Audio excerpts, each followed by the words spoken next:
oh, I'm gonna die here. That's when it really hit me. Like, I'm actually gonna die in prison. 15, 16 years old. I'm first of my life. I'm gonna die. I mean, like, in one sense, don't get it wrong. I felt like I deserved it. I took a life. Period. I was 16 years old when I made a tragic decision during a fight to take another person's life.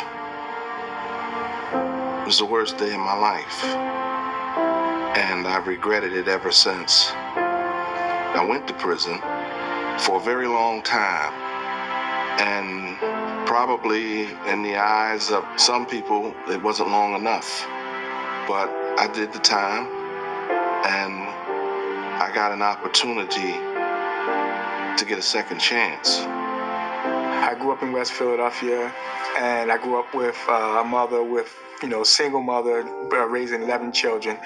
And in the course of her trying to raise all of us and working, I oftentimes found myself roaming the streets.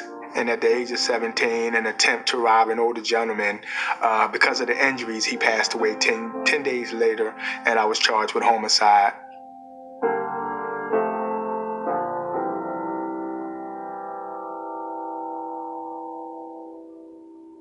When they finally made the decision, I was just, like I said, I was overwhelmed. I was just so happy. I was in prison for 31 years before the United States Supreme Court rendered this decision. They had been serving sentences for a long time, and we had to go back and revisit those cases. And of course, they were serving these sentences sometimes for as long as almost 50 years. So they presented a unique situation. We got to see how they turned out. They were put in situations where they made a very, very grave decision in taking someone else's life. But I think that they have served their time. Many of these guys have served more time than adults who have also been convicted of the exact same crime. And so ultimately, when they made the decision, we had read the oral arguments.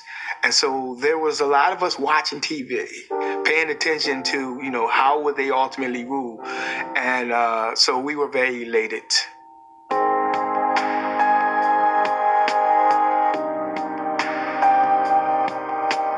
Our goal is to have people leave our system better than they came in. A key component of that is to not have any more victims, right? So no more crime, no more victims. So we feel a huge responsibility to set people up for success. So when the Juvenile Lifer Initiative hit, we just merged them together with our already flowing reentry processes. So you had men and women that came into the department as teenagers, and almost instantly, they started to reform and change themselves. They didn't have a crystal ball. They couldn't see into the future and predict 2012, but yet they were part of organizations that gave back to the community. To get a person out of prison who's been in prison for 20, 30, 40, maybe 50 years requires a very substantial plan. You have to make sure you know where they're going to live. You may have to make sure that they have appropriate services available. Reentry is not a destination, it's a process. We all come together and do case planning to make sure that this individual feels that they're being supported, one, and to make sure that the transition is a successful one for that individual. The biggest problem that juvenile lifers have faced upon reentry is integration back into a world in which they did not know. People that I've talked to that have gotten out, the thing that's been most disconcerting to them was the pace in which the world operates. Prisons don't operate at that same speed. We assess them and try to find out what some of their needs are before they even come out. We want to make sure that they have identification if we can make sure that they have it prior to getting out. We want to set them up with services such as mentoring or family reunification when they initially get out if they need those things. Also, we can be prepared to set up other referrals that might be needed, such as mental health, drug and alcohol, and then of course the mentoring on the outside as well. There's a number of resources that the Bureau of Community Corrections offers that's been really helpful.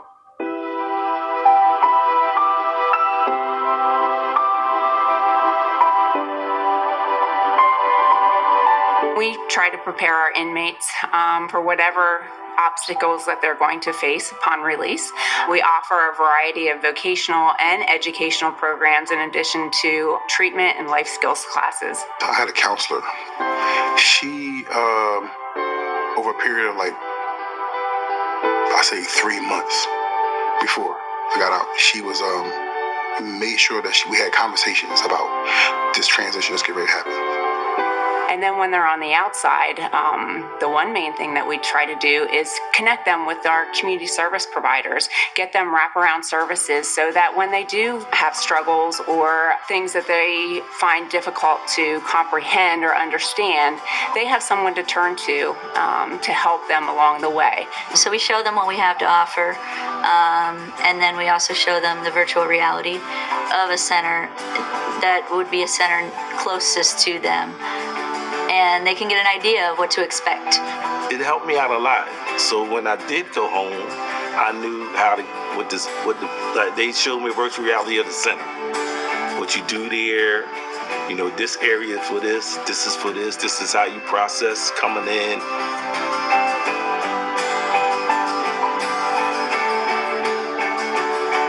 When the juvenile lifers started coming home, I was talking to Director Rupert, and she was like, we should have a support group.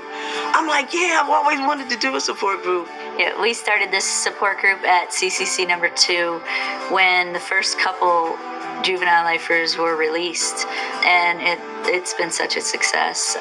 It's really neat because a lot of these guys grew up together. Basically, they're each other's family in a way because that's who they knew. And what I love about the support group is that the men who have done so well, when they come back and they let the new guys see, this is what I've done. It is so wonderful to have something. If it's a problem, we all could go there and just cut loose. We talk about relationship and what to do and what not to do. And I have opportunity to meet my parole agent there. We got so much support. And I'm so glad that the guys are doing the right thing, they're staying on point. And I don't think it would happen if we didn't have that support group. And people really showing that they care about us.